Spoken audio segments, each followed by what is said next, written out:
President Muhammadu Buhari has received briefings from the Chief of Defense Staff (CDS), General Lucky Rabo, and other security chiefs on the effort to tame insecurity in the country. It is the first of such a meeting since the president's return from the United Kingdom last Friday after an 18-day stay during which he attended the Global Education Summit (GES) as well as undertook medical checks. The meeting, which was held at the conference hall of the First Lady's office at the Presidential Villa Abuja, was to update him on security developments and formulate plans to bring a decisive end to the challenges. It followed recent successes by the military against bandits and insurgents, many of whom have recently started to surrender to the authorities. Among those who attended the security meeting included Vice President Yemi Osibanjo, National Security Advisor NSA Major General Babagana Mugono retired, the three service chiefs and the Inspector General of Police Usman Akali Baba, among other top security personnel.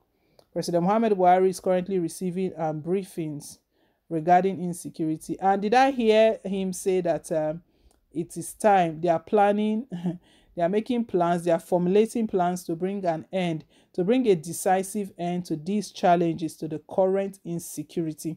These guys are not ready to end insecurity. Let's not be deceived. All of these are just mere gymnastics that President Muhammadu Buhari is doing. Was it not about 2 days ago he wrote to the US, is just raising alarm, calling the US that we need help, we need attention. The US have offered help before now. Let's not forget, the US, they've offered help before now, but President Muhammadu Buhari turned it down. And after that, we saw the international community really showing concern about what's going on in the country. There's no week that goes by without one sort of kidnapping, one sort of attack by Fulani herdsmen, Boko Haram bombing a community. And under Buhari's watch, it's not as though there is no government, there is no president. If there is no government, we'll understand that it's because there is no government. But we have a government. How can in our own country be experiencing all of this? And the president is it was about a week ago Buhari came out to state that he can see that his strategy on security has actually paid off. That was it was a big, very, very big hypocrisy. What sort of strategy? Maybe he's talking about the one he uses in Aso Rock so that nobody breaks into Aso Rock, not Nigeria. If it's Nigeria, you are not the one who will be talking about it. You hear Nigerians from every quarter, from every state. Nigerians will be the ones singing and blowing the trumpet that, wow, whatever Buhari is doing is actually working. What Buhari is doing right now is blowing his own trumpet. Well, he's just returned from the United Kingdom, where he stayed about 18 days. He went for a summit, and from there, he stayed behind for medical check. That tells us that our medical facilities are not still in good shape, because if they're in good shape here, he didn't go for an operation. It wasn't a surgery. It wasn't anything, a checkup. If it's a medical checkup, then we should be able to have all of the facilities needed for that exercise. He has not seen the need of putting all of those facilities in place. Well, for Buhari, for him to be stating right now that he's just receiving the service chiefs, and also briefing from the Chief of Defense Staff, CDS, General Lucky Irabo. It's now they are deciding that they want to put an end. Who are they deceiving? Nigerians cannot be deceived, because we know when they say something, the only thing that can make Nigerians believe is anytime Buhari talks about ending insecurity, an action should follow. It's not just words. He should be able to back his words with action. His action we want to see, because action speaks louder than voice. Not all of this. Even before the previous service chiefs were relieved, you know, it was meetings upon meeting. They were always meeting. Today they will say they are meeting, they are deciding, and the next day you hear some school children have been kidnapped. The next thing we hear, this community have been attacked. So what are they sitting? All of those their meetings were so inefficient, ineffective. It was not bringing out anything.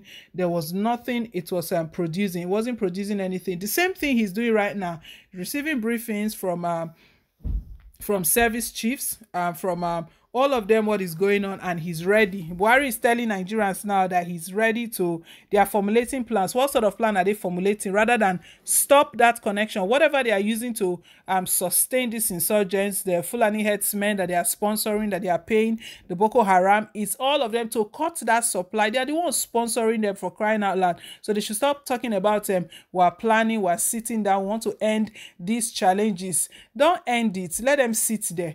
The reason why agitations are even rising, all of this adds together. We know that it is still part of it. Aside the marginalization Buhari's government is serving on other regions in the country, insecurity is also one reason why these agitations are on. And let's not forget that the march, the 1 million march, despite all of the intimidation, the harassment and everything, Buhari has been using the strategy. That march is still going to hold at the United Nations headquarters in the US.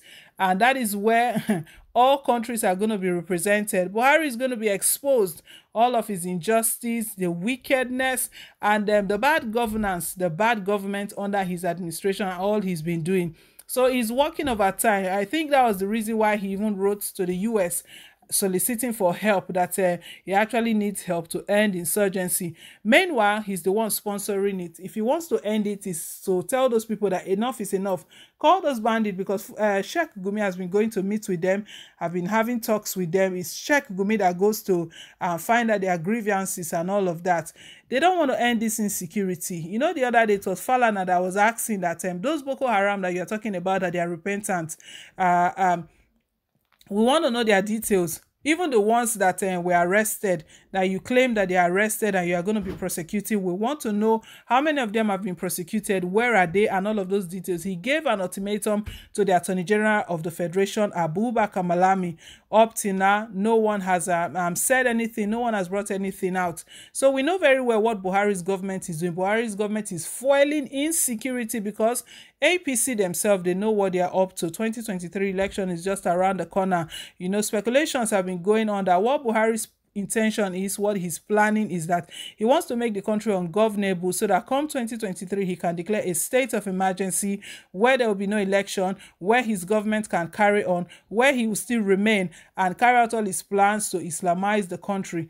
That will not happen. So my people, let's not be deceived. Buhari is sitting there right now and receiving briefings from service chiefs. What have they been doing under their watch? Children are being kidnapped. Under their watch, school children are being kidnapped constantly.